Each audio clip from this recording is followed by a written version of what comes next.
Evet, Bismillahirrahmanirrahim. Bugün benim doğum günüm. İyi ki doğdun oğlum. Merhaba. İyi ki doğdum. 21 Temmuz 1985'te bir çocuk doğdu. Hani o çocuk? Hani o çocuk? Av benim. 40 yaşına gelmiş. Kamera kaydı kapattı. Ne yapayım? Engellemiş. Evet, bugün benim doğum günüm.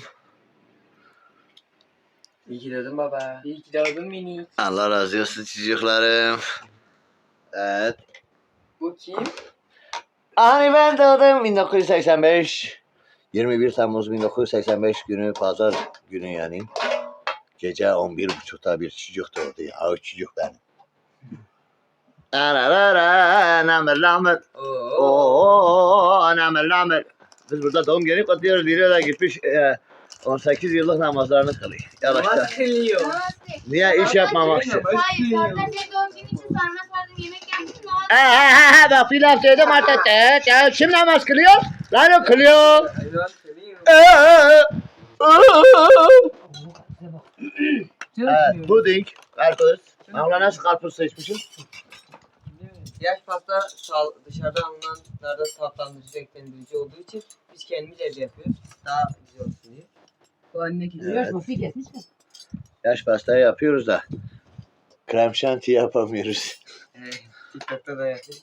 Onu yapamadığımız için yaş pasta yapmadık. Dedim bana bir kek yap yeter. Yaş pasta ne alın ya yapın. Çünkü çok içinde katkı maddeleri var. Evet. İçinde zararlı Buna maddeleri devam yok. et. Renklendirici ve tatlandırıcı var. Evet. Sağlıksız olunca bize böyle bir şey bu. Aferin. Onu devam et. Ne kaç gün bekliyor? Ne yapayım? Oo, namır. Onu anlatsana götür. Geç bunları.